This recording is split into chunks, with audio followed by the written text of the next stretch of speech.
Hola y bienvenidos al canal, mi nombre es Alejandro y hoy os voy a hacer un análisis fundamental de los estados financieros presentados por Inditex este 2021. Esta empresa, como veis, se dedica al sector textil, a la industria de la moda y tiene gran cantidad de tiendas alrededor del mundo comercializando este tipo de productos. Entre sus marcas más destacadas está la marca Zara. Actualmente la empresa capitaliza unos 64.000 millones de euros aproximadamente, tiene un precio por acción de unos 20,52 y vemos cómo desde 32-33 euros la acción cayó con fuerza hasta tocar los 18,70 euros la acción, zona donde anteriormente en la crisis del 2020 también usó de zona de soporte. Vemos que eso también sucedió en el 2013, por lo tanto podríamos llegar a concluir que es una zona bastante clave a la hora de ver el desarrollo del precio. Pero lo que me interesa de la gráfica es esta zona de aquí, en la cual rompió las sesiones medias 20, 50 y 100 sesiones y cayó con mucha fuerza debido a la crisis de Ucrania-Rusia, la cual haremos mención a continuación y que probablemente afecte negativamente a los resultados de la empresa en este 2022. La respuesta a la pregunta que te estás haciendo es sí, sí, me he cortado el pelo. Ahora, fuera bromas, quisiera comentar ciertos aspectos dentro del reporte que ellos mencionan que nos van a ayudar a poner en perspectiva y a entender un poco el contexto en el que se encuentra la compañía actualmente. Por lo pronto vemos cómo ventas, beneficios, márgenes, EBITDA, todo se incrementa con fuerza y por lo tanto considero que el año ha sido bueno por este motivo. Quiero que os fijéis en esta gráfica en la cual se ilustra el crecimiento de las ventas frente al 2019. Fijaros que hubo dos etapas durante el año en las cuales el crecimiento de las ventas no se desarrolló con total normalidad.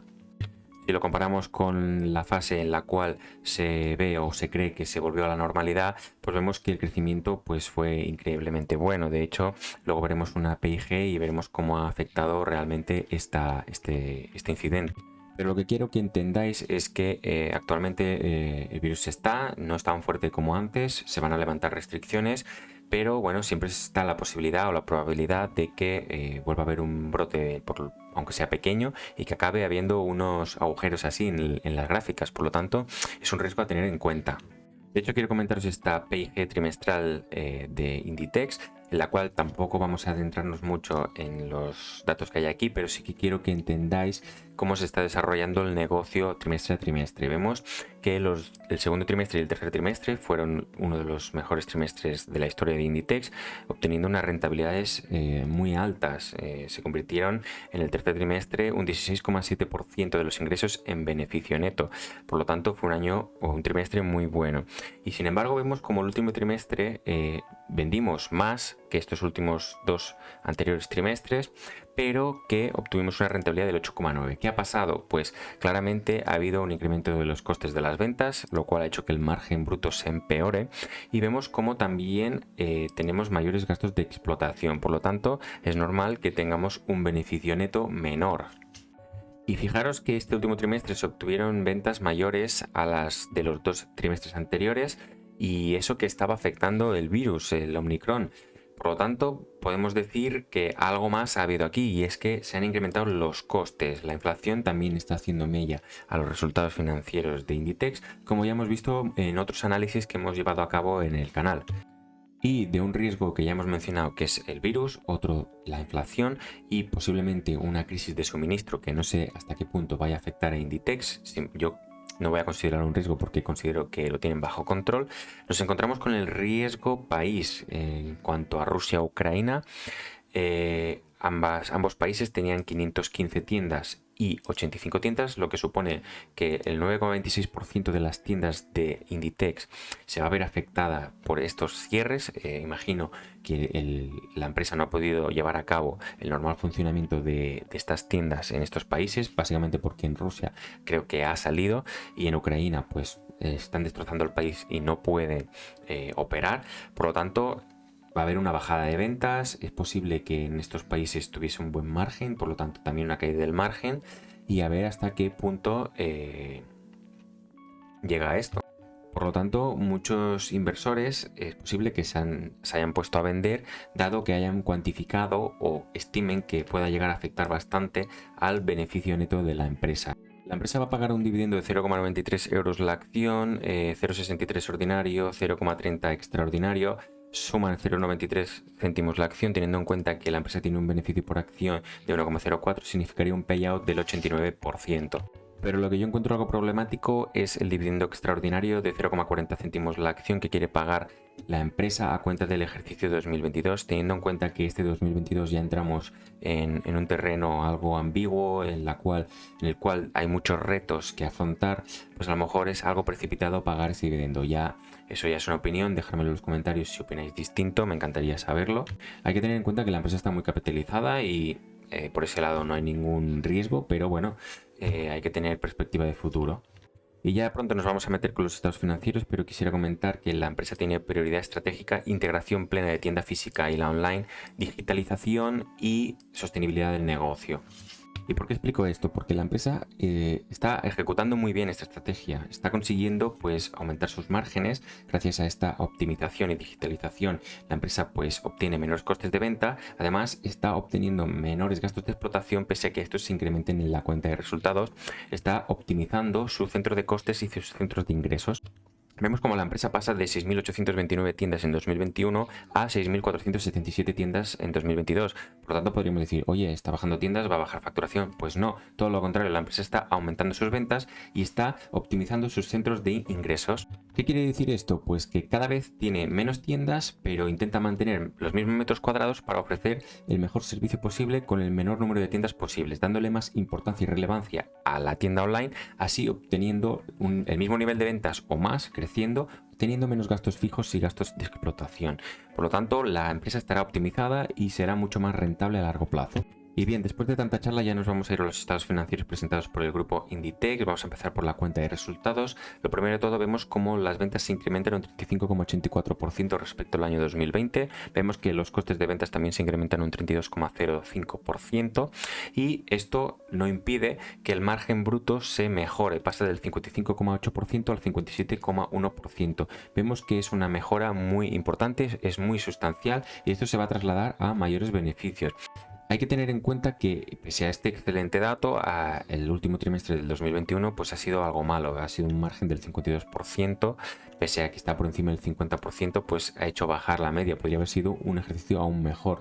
Y aquí una de las claves de la estrategia de Inditex: la empresa quiere digitalizarse, o sea, optimizar su proceso de venta, obtener menores costes unitarios de sus productos, además obtener menos gastos de explotación. Al reducir tiendas pues tienen menos gastos de este tipo y por lo tanto esto se va a trasladar a mayores beneficios, por lo tanto están optimizando y es algo que me parece muy bien. El EBITDA se mejora un 57,79%, ya lo hemos mencionado alguna vez, pero el ejercicio de 2020 se vio afectado pues, por el virus, la empresa no pudo tener una operativa normal y por lo tanto es normal que haya esta mejora tan sustancial en el ejercicio de 2021. En cuanto a amortizaciones y depreciaciones, vemos que es un 10,5% de las ventas, es un tanto por ciento bastante elevado y me llama la atención. Vemos que la empresa tiene gastos financieros, tiene un resultado financiero negativo, pero tened en cuenta que esto es a causa de los arrendamientos financieros, dado que la empresa no tiene deuda financiera con las entidades de crédito. Finalmente vemos que la empresa tiene un beneficio neto de 3.243 millones de euros, siendo el incremento de un 293%, un beneficio extraordinariamente bueno. Vemos que convierte de sus ventas un 11,11% en beneficio, por lo tanto es un dato bastante atractivo y que es bastante normal. Vemos que viene de mejorar mucho sus resultados respecto al año anterior. Y de la cuenta de resultados nos vamos al estado de flujos de efectivo, reporte en el cual vamos a ver qué es lo que ha sucedido con la caja. Vemos cómo la empresa ha generado unos 6.754 millones de euros fruto de su actividad, de los cuales ha invertido unos 3.253 y ha devuelto fruto de actividades de financiación unos 3.909 millones de euros, lo que ha generado un flujo negativo de caja de unos 408 millones de euros. Y bien, ¿qué podemos comentar de este estado de flujos de efectivo? Vemos cómo la empresa amortiza unos 2.900 millones de euros, descienden de los 3.045 del año anterior. Es una amortización de depreciación bastante elevada a mi modo de ver, teniendo en cuenta que la empresa invierte solo 460 en inmaterial y 666 en material, teniendo en cuenta el nivel de activos también que tiene la compañía, pues es un tanto por ciento bastante elevado. Sería interesante ver en la memoria anual de qué está compuesto esta amortización y depreciación y así poder entender un poquito mejor la empresa y su negocio. Pero bien, que la empresa esto pues no le impide ganar y no está perdiendo dinero, pero son amortizaciones, depreciaciones bastante elevadas a mi modo de ver. Si alguno sabe o conoce más esta empresa, pues le agradecería que me lo dijera en los comentarios, así yo también aprendo un poquito. En cuanto a necesidades del working capital, vemos que existencias se incrementan, deudores se incrementan y que esto se ve compensado en cierto modo con los acreedores a corto plazo. Por lo tanto, la empresa pues ha compensado este crecimiento de existencias con los acreedores, es decir, se está financiando con ellos. Vemos cómo la empresa invierte cerca de 1.000 millones en sus activos, invierte activamente, más o menos se asemeja a lo que hubo el año anterior, pero ha habido un crecimiento. Y lo que me llama la atención del flujo derivado de la actividad y la inversión es que el año anterior, en el año 2020, hubo una desinversión de las inversiones financieras temporales de 3.143 millones, pero este año ha sido totalmente al revés, se ha utilizado efectivo para invertir en este concepto. En cuanto a flujos de financiación, vemos como la empresa recompra acciones propias por valor de 71 millones, cosa que el año anterior no hizo. Este año paga un dividendo de 2.192 millones, es un importe bastante más alto de lo que fue el 2020, que fueron 1.090 millones de euros, y por lo tanto la empresa vemos que tampoco se endeudan, aquí no hay ningún incremento de deuda, simplemente vemos cómo la empresa va pagando sus arrendamientos financieros y por lo tanto vemos como después de haber pagado todo lo que hay aquí, la empresa ha bajado su caja por un valor de 408 millones, lo que ha hecho que al final del ejercicio tenga unos 7.021 millones de euros en caja. Y ya por último vamos a comentar el balance de situación. Ya sabéis que este es un balance europeo, por lo tanto de menos líquido a más líquido. Vemos como el activo no corriente es una parte importante de este balance, en concreto es un 54%, 53% del total, y vemos como mayormente en esta partida de aquí se concentran derechos de uso, que son los derivados del leasing, o el activo inmovilizado material. Estas dos partidas son lo más importante de este activo no corriente y son al final los activos que acaban generando, por así decirlo, esta actividad. Curioso que una empresa tan importante, con unas marcas tan consolidadas y tan importantes como son Zara, tenga unos activos o inmateriales tan bajos. Esto, pues, a mi modo de ver, es muy interesante y sobre todo ya os invito a ver el vídeo de Dole, que lo analizamos aquí en el canal. Os dejo aquí el enlace por si lo queréis ver ahora o luego en el final lo podéis volver a tener para acceder. Y vemos como Dole, después de la fusión, activa unos 300 millones de dólares en cuanto a valor de marca de la marca Dole. Vemos cómo esto no sucede aquí, la empresa no tiene activos intangibles y yo lo considero fenomenal porque significa que la empresa pues todo lo que invierte en cuanto a gasto inmaterial, inmovilizado material, o lo amortiza y liquida año tras año o bien lo lleva a gastos. Y si seguimos adelante vemos como la empresa tiene un activo corriente de 13.602 millones de euros, tiene un fondo de maniobra positivo, por lo tanto va a ser capaz de hacer frente a todos los vencimientos a corto plazo que le puedan venir, y este activo corriente supone un 46,99% del activo total, por lo tanto es una empresa que goza de bastante liquidez. Vemos que dentro de este activo corriente 7.021 millones de euros son la caja, por lo tanto podríamos decir que casi el 50% de este activo corriente es líquido, por lo tanto es un dato fenomenal, significa que la empresa goza de una posición de liquidez bastante interesante, pero además vemos cómo de este efectivo se han invertido unos 2.374 en inversiones financieras temporales, por lo tanto podríamos considerarlo en cierto modo liquidez, porque se supone que en el plazo de un año eso de aquí va a vencer y volverá aquí abajo. Y un dato bastante interesante son los deudores comerciales que tiene la empresa, son 842 millones, es un dato bajísimo teniendo en cuenta el nivel de ventas, por lo tanto es una empresa con mucha rotación. Claro que tiene existencias, pero vemos que tiene mucha facilidad de convertir ventas en cash y esto es algo muy atractivo desde el punto de vista financiero. Es una empresa que nada más vender un activo lo cobra. Esto es muy interesante. Y dentro de este activo corriente vemos que las existencias se incrementan bastante, casi unos 700 millones de euros, pero esto es a causa de que ellos han querido avanzarse a la temporada primavera-verano y han querido acumular stocks para evitar problemas de suministro. También hay que tener en cuenta que es muy posible que gran parte de este incremento de existencias se dé al incremento de los costes. ¿Precavidas o estancamiento? Más bien yo creo que precavidos, y esto forma parte de la excelente gestión del grupo Inditex, tiene un buen management y se están anticipando a fallos de la cadena de suministro. Por lo tanto, van a evitar roturas de stock y van a asegurarse así una venta constante de producto. Si seguimos adelante, vemos que el patrimonio neto es un 54,44% del activo total, lo que significa que la empresa está muy capitalizada, aparte de que no tiene deudas, como veremos a continuación, significa que el 54,44% del activo total es propiedad de los accionistas. Este patrimonio neto se ha visto incrementado, pues la empresa ha tenido beneficios, no ha tenido ajustes contra patrimonio neto sustanciales, además no ha pagado dividendos superiores a los beneficios, por lo tanto es normal que veamos un incremento del patrimonio neto. Por otro lado, vemos como la empresa no tiene deuda financiera, pero sí que tiene arrendamientos a largo plazo y arrendamientos a corto plazo. Estos son los que generan un interés, pero bueno, estos son leasings que tienen todas las compañías y forman parte de la operativa de cada empresa.